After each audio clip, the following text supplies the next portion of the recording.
historic moment in history where right now, many of us, those of you who are not here but who are listening to this call, you can see Palestinian flags, the African nation flags, the Cuba flags, Haiti, every nation that is out here struggling for freedom is here represented on today. And we are here to stand in solidarity with our Palestinian brothers and sisters who are right now facing the brunt of imperialism in the most obvious way, brutal violence. And on today, we say, hands off the people will be free, and we say victory to Palestine. Free, free Palestine!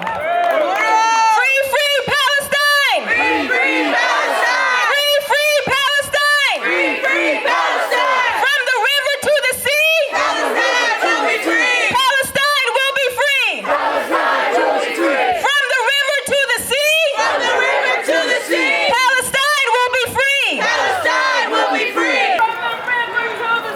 From the river to the sea, Palestine will be free! Palestine will be free! From the river to the sea, from the river to the sea, Palestine will be free! Palestine will be free! From the river to the sea, from the river to the sea, Palestine will be free! Palestine will be free!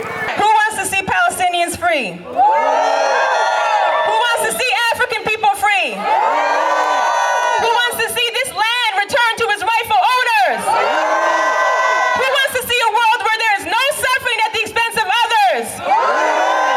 Uhuru, that's what we are all here fighting for on today. I'm going to invite up my co-MC, Rage, Comrade Rage, who is a fierce African woman, struggling in this struggle for freedom against imperialism. So Uhuru, Rage. Uhuru, comrade! Hands up, Uhuru! Hands up, Africa! Hands up, Palestine! Hands up, Palestine! I'm so excited to be here today to march in solidarity with all colonized people, all people struggling to free themselves from the chains of colonialism.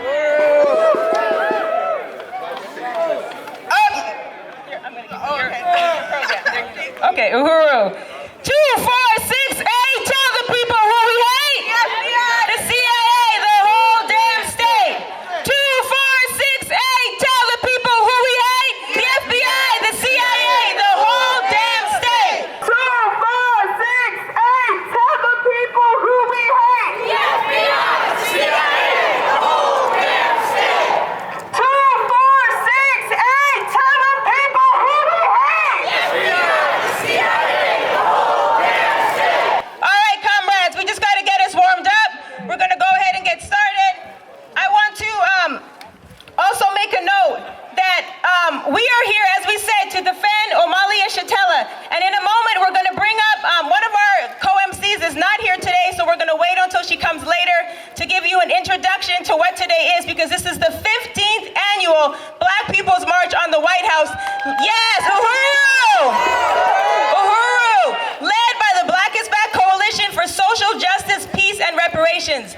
This is a coalition made up of over 18 organizations who decided that at the selection of Barack Obama, that no, Black was not here. Black, in fact, was now white power in Black face.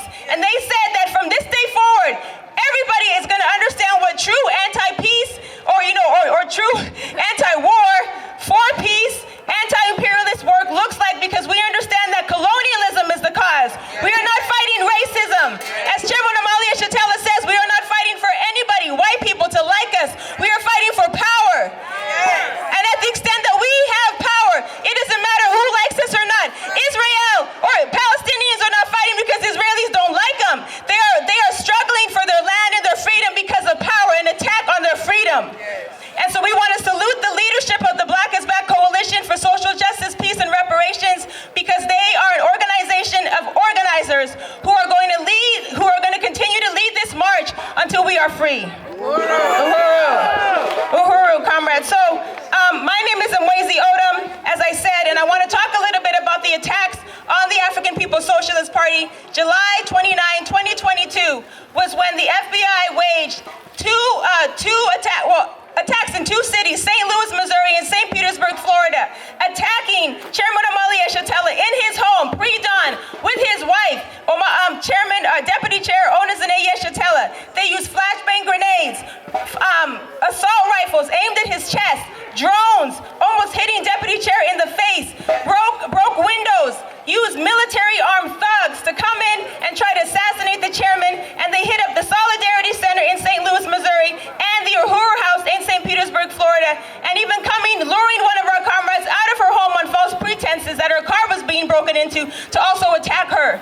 This is what the state does when you have an organization and organizers who are set on not only calling out the state for its illegitimate wars and its attacks on the people, but more so building in opposition to what this system thinks is going to save us. So we're very clear on that, and we know that this attack on Amalia Shatella was an attack on an organization and who is the forefront of the African liberation struggle, just like they killed Marcus Garvey, just like they killed Malcolm X, Patrice Lumumba, and Kwame Nkrumah. All of our leaders have been iced out of this earth and try to be put out in memory because they tried to fight for our freedom. So we say on today, that's why we say not one step backwards and forward ever, because we are not going back. We are not going back, comrades. Uhuru. So I'm going to go ahead and in just a moment, I'm going to play a video. Comrade Mumia Abu-Jamal. Free them all. Say, free all political prisoners. Free them all. Uhuru. We want to acknowledge that many of the demands that we are taking to this White House include the freeing of all political prisoners. And we need to understand even the question of political prisoners. Yes. Because political prisoners are those right now who are locked up behind enemy lines, right? And we also have people that are coming here, chasing their own resources, right? Coming here as immigrants or all these other characterizations. Prisoners of war, political prisoners. We are all fighting against a system that will at any way, whether it's behind bars or it is our inability to feed, clothe, and house ourselves, will strip the people of their right and their freedom. And we want to say free Mumia Abu-Jamal because this comrade is fighting for his life, and we want to make sure that the people understand and hear his rallying call. So our first statement that we're going to hear today, and I'm going to pull this up, is a statement by Mumia Abu-Jamal in defense of the Uhuru 3. And the Uhuru 3 is Chairman Amalia Shatella, who is the chairman of the African People's Socialist Party, as well as Jesse Neville, who is the chair of the Uhuru Solidarity Movement. Jesse Neville, can you raise your hand? Uhuru. Uhuru.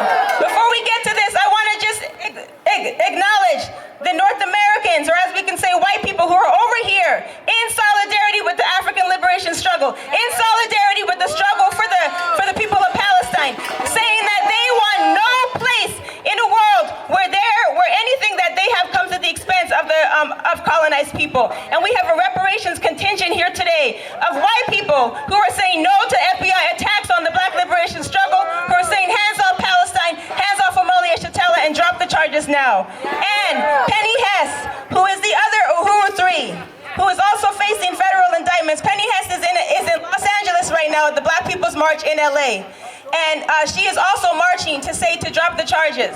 Uhuru. Uhuru. So let me go ahead and pull this up. All right. Uhuru 3.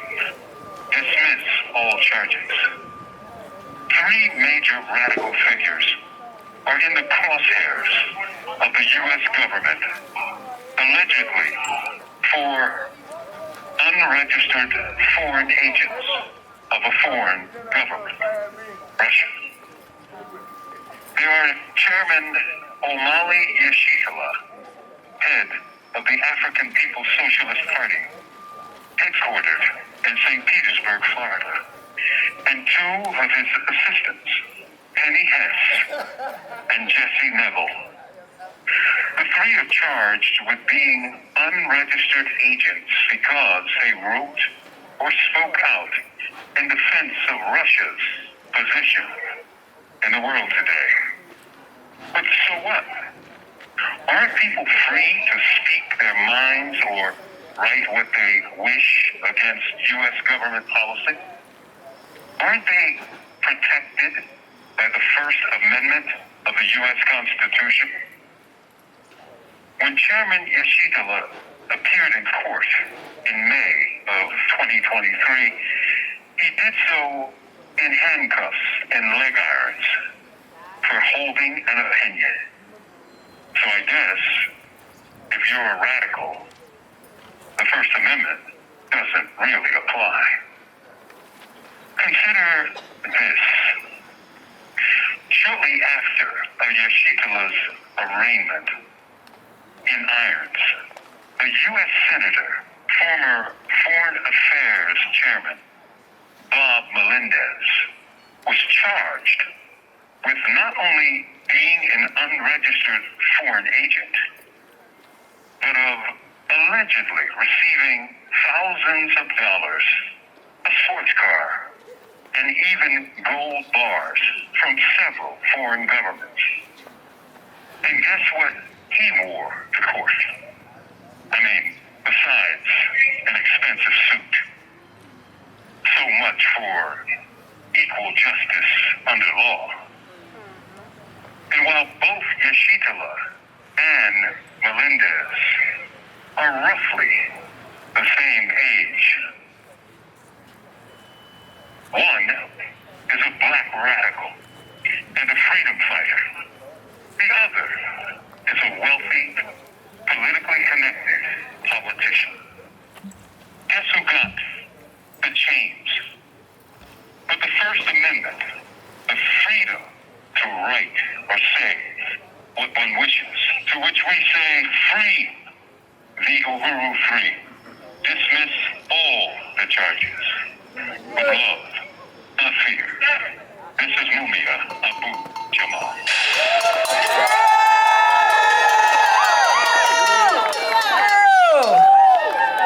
Free Mumia Abu Jamal. Free Ed Poindexter. And free Leonard Peltier. Free them all. Free them all. Free them all. Free them all. Free them all. Uhuru. We have a really exciting lineup today, and we know that people have come here from all over. We have people that have come from, and I might have some of you even shouted out, but I want to just tell us first, before we say about where people have come from, let's also remind us that we are marching on the Black People's March on today with our comrades in London, in Africa, and when in Africa, we're talking about South Africa, or as we say, occupied Azania, in Liberia, in Sierra Leone, in Los Angeles, here in DC as well. And we have people who have come here from all over across the United States to come here on today. So, okay, Uhuru. So right now, comrades, we're going to invite up our next, we're going to do a little culture and just keep the vibe going. So I'm going to pass the phone over to my comrade, Rage, who's going to welcome up our next speaker, or our culture. Really quick though, I just want to salute my leadership, Chairman Omali Yeshitela, the leader of the African nation, the leader of this liberation struggle. I'm so honored and proud to be here with you, marching with you at the 15th annual Black People's March in the White House. Oh. All right, y'all, I want to call up our culture for today, Ms. Lucy Murphy from the Black Workers Center Chorus. Oh. We are from Washington, D.C., and occupied territory of the Muiscas, Caribbean, and Arawak people, South America, Colombia. and Siempre. we're going to start with a song that a friend of ours rewrote. The tune is Joshua Fit the Battle of Jericho, which I think everybody in this audience knows. But we say NATO's got to go. We say NATO's got to go, got to go, got to go. We say NATO's got to go so the people can live in peace. Let's see if they got it. We say NATO's got to go, got to go, got to go. We say NATO's got to go so the people can live in peace. Actually, there's some people here who are used to watching television, and they don't understand that participation is an African tradition. So maybe we have to do a little call and response. We say NATO's got to go. Repeat. NATO's got to go. NATO's got to go. So the people can live in peace. One more time. We say NATO's got to go. Got to go. Got to go. We say NATO's got to go so the people can live in peace. From Kosovo to Afghanistan to Libya and Ukraine, the bureaucrats of NATO bring endless war and pain. They say they want a victory, so they're sending in more arms. But nuclear Armageddon doesn't seem to raise alarm. We say NATO's got to go, got to go, got to go. We say NATO's got to go so the people can live in peace. We say NATO's got to go, got to go, got to go. We say NATO's got to go so the people can live in peace. Raytheon and Lockheed make the weapons used to kill. NATO members buy them and the people pay the bill. We can't afford good housing. We can't afford health care. We can't afford clean water, 'cause NATO lets us bear. We say NATO's got to go, Got to go. got to go. We say NATO's Got to go so the people can live in peace. Washington made NATO to enforce its global rule. Now it's bombing pipelines where allies once got fuel. NATO's domination brings hunger, war, and fear. But there's cracks in the foundation, and NATO's end is near. Remember what happened at Jericho? The trumpets began to sound. Joshua commanded the people to shout, and the walls came tumbling down. We say NATO's got to go, got to go, got to go. We say NATO's got to go so the people can live in peace. One more time. NATO's got to go. Got to go. Got to go. We say NATO's got to go so the people can live in peace. All right, comrades. So, we are here today, and I'm very excited about our next speaker, and I know most of you already know this individual, but I'm going to take my time to explain who we are bringing up next, because this is a true leader in our lifetime.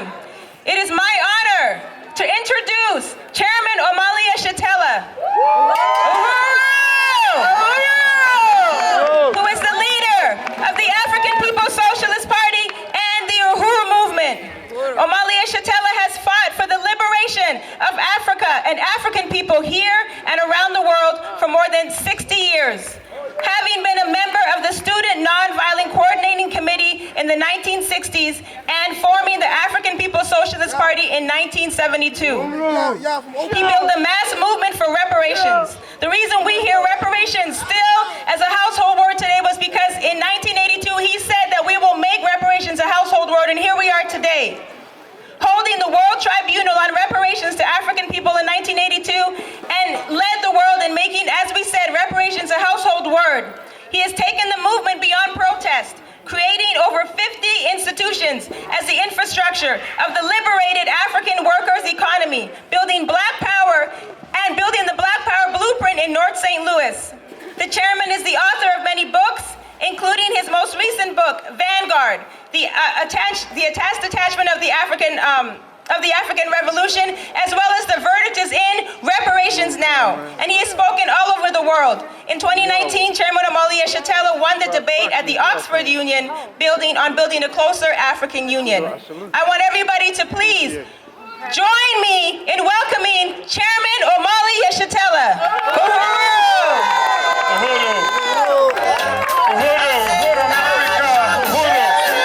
Uhuru, comrades, brothers and sisters.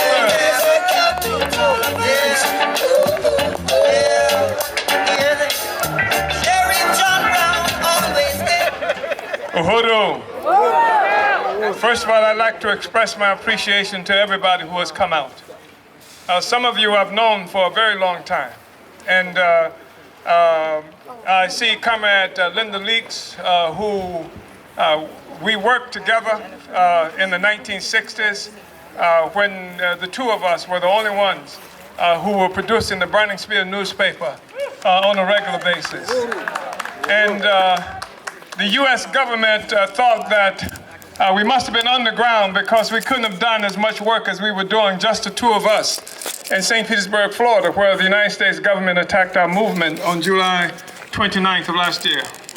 He drove into St. Petersburg, Florida, burned up the car that he was driving in, had to replace the engine because he drove it hard on the way to St. Petersburg, Florida, like we're driving hard today. And so Mukasa is a venerable veteran of the Black Power movement. And I think that's significant for a number of reasons, and I'll say something else about that. But in addition to Comrade Mukasa and Comrade Linda Leaks, I see comrades here from, it was mentioned that we have forces who are doing this mobilization in Los Angeles, California. And one of the enduring relationships that the African People's Socialist Party, and through us, the African Liberation Movement has had for the last 40 years or so, is the one with Unión de Barrio, Mexican National Liberation Movement, headquartered primarily in Southern California at this time. And they have been with us all the time, and we have been with them. So it's very good to see the compos from Unión de Barrio who are with us here. They're also with us in LA today, where we are doing the mobilization. I want you to understand that we are doing this mobilization in LA. It's not just something that we're doing here. Some people have made the mistake in assuming that what we are doing here today on November 4th is in contention with something else that's happening here on November 4th. But we are not involved in attempting to see who can have the bigger peace march or the bigger anti-war march. The fact is that Palestinians and African people are not engaged in simple marches and demonstrations for peace and against war. We are in a life and death struggle, because after today, on tomorrow, Palestinians will still be struggling, just as they were struggling in 1964 when Malcolm X was there, just as they were struggling in 1967. When all of the white money, white leftists, white liberals, everything was taken away from the Student Nonviolent Coordinating Committee because SNCC came out on the side of the Palestinians in the so-called Six-Day War. The fact is that we are engaged in a struggle against colonialism, and there are people who would liquidate that, who would obscure that, who would have us marching and protesting to make white people like us. They say we are supposed to be fighting against racism. But how the hell do you know when you won the war against racism? Right. I'm old enough to remember when there was an entire industry that was surrounding this question of unlearning your racism. You white people could pay a lot of money. If I was smart, I would have got in on the racket myself. White people could earn a lot of money by white people going to unlearn their racism. But guess what? After they got their diplomas, African people were still oppressed. white people were still on top of everything. The fact is that the question is against colonialism. It was against colonialism in Palestine. It's against colonialism here. It's against colonialism in Cuba. It's against colonialism in Venezuela. It's against colonialism all around the world, and we are going to be victorious. So we're not engaged in some kind of struggle to see who can have the biggest peace march.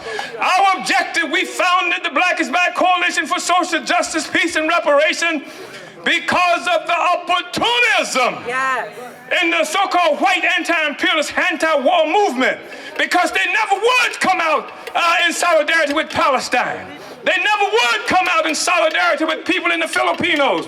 They never would come out in solidarity with the fact that there are people children who are putting in cages at the border right here, to what is happening to our people in Haiti.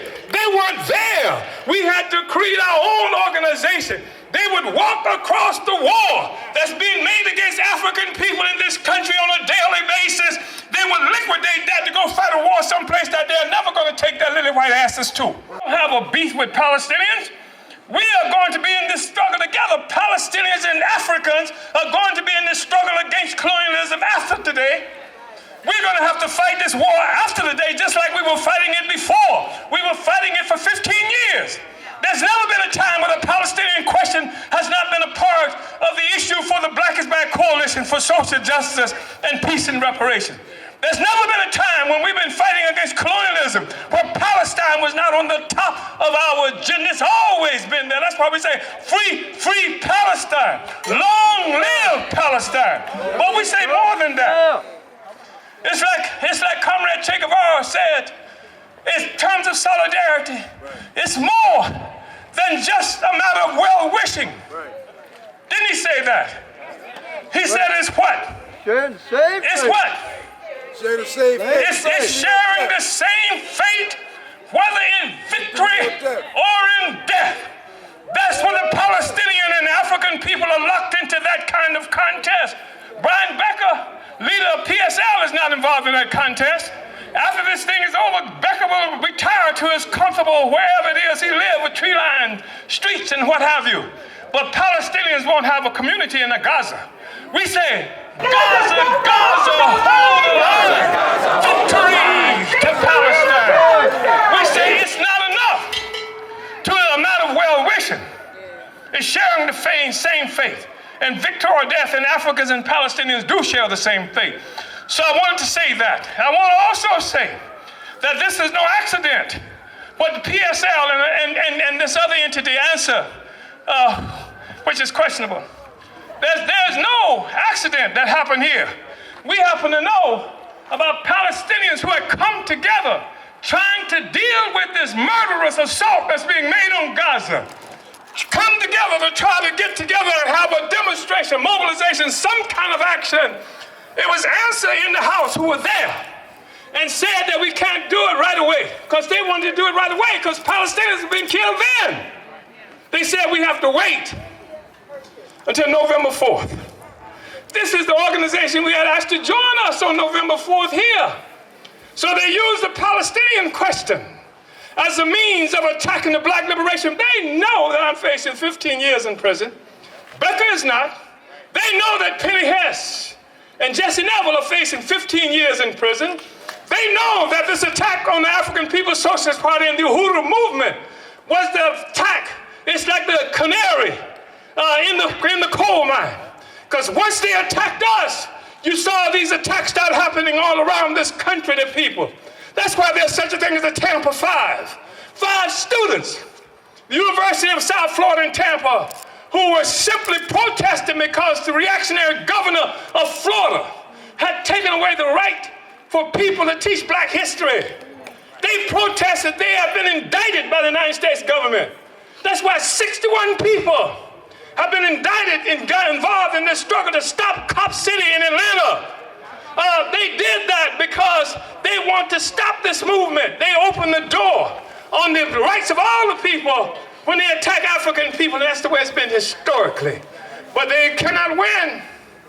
I want to say, in addition to what we're doing here, you heard that we are also engaged in mobilization in Los Angeles, California. All kind of people going to be there. because we've characterized this as a movement, an anti-colonial movement for freedom of speech. Not just African people, but all the people. Freedom of speech. And so in Los Angeles, California, Filipinos, Africans, Mexicans, you name it, will be involved in the mobilization on today, right now. We had a demonstration this morning at the U.S. Embassy in Pretoria, South Africa. Should have seen it. You will get a chance to see it. Magnificent demonstration where Africans are standing in front of the U.S. Embassy talking about free Palestine, free Leonard Peltier in Pretoria. Drop the charges now. Free the Uhuru movement. That's in Pretoria in South Africa. We've also heard reports in London at the U.S. Embassy. The demonstration we had there, you know, in London, they like to brag about the Barbies don't carry no guns. The police don't carry no guns.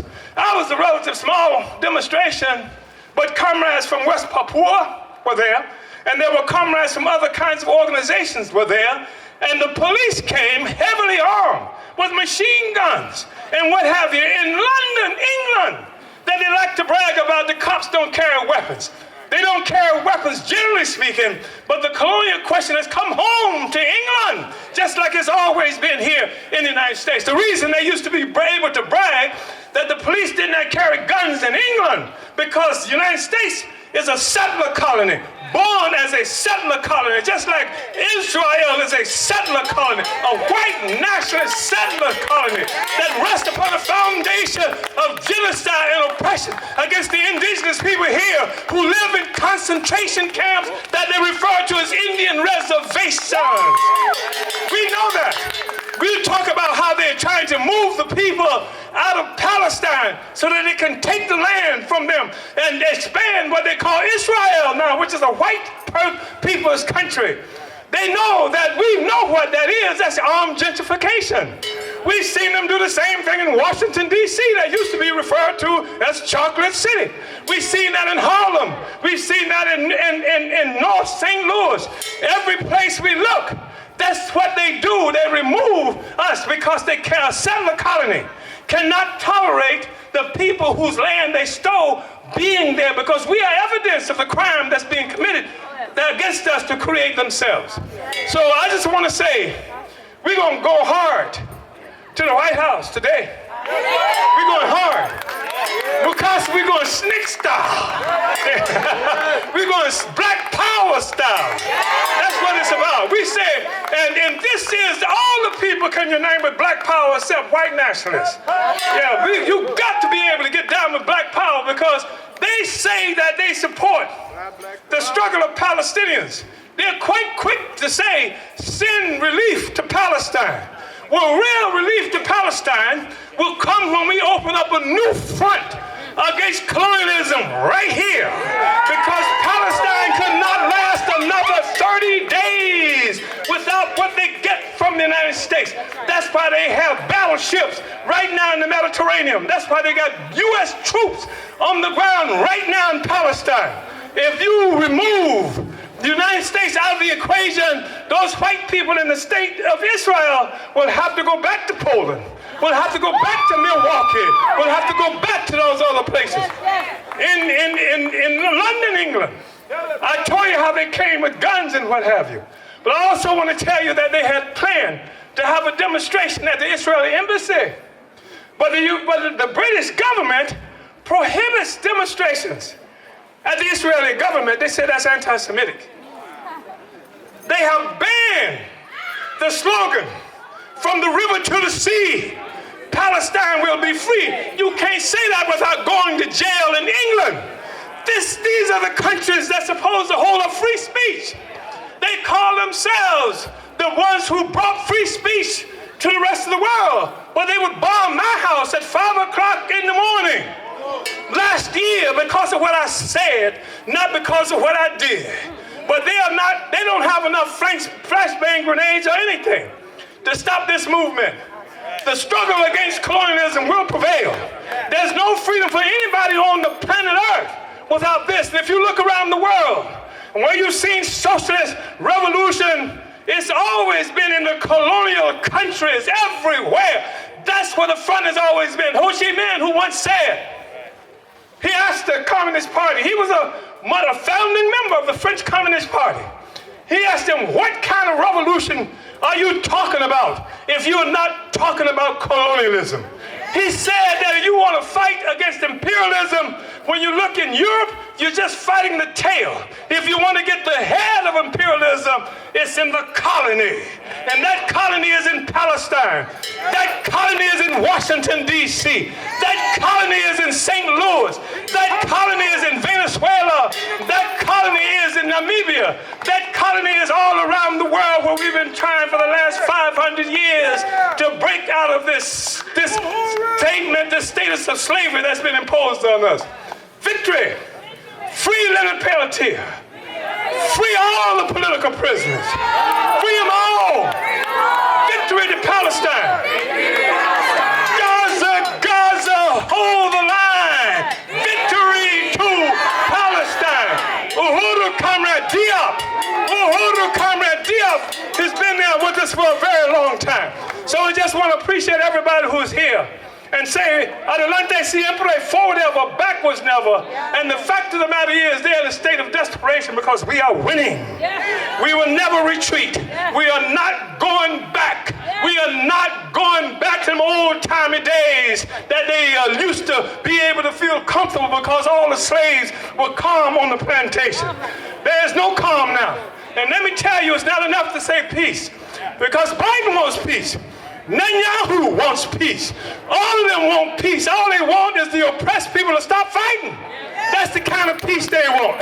They want peace on the plantation. They want imperialist peace.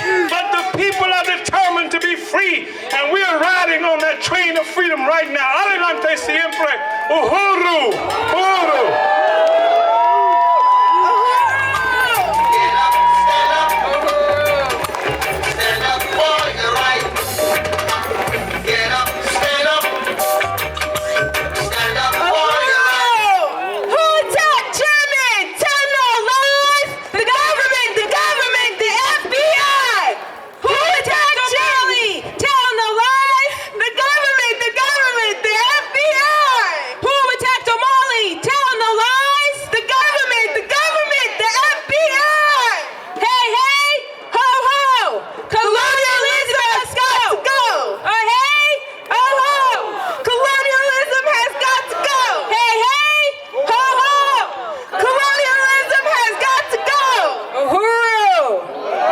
Let's give it up one more time for Amalia Shatella.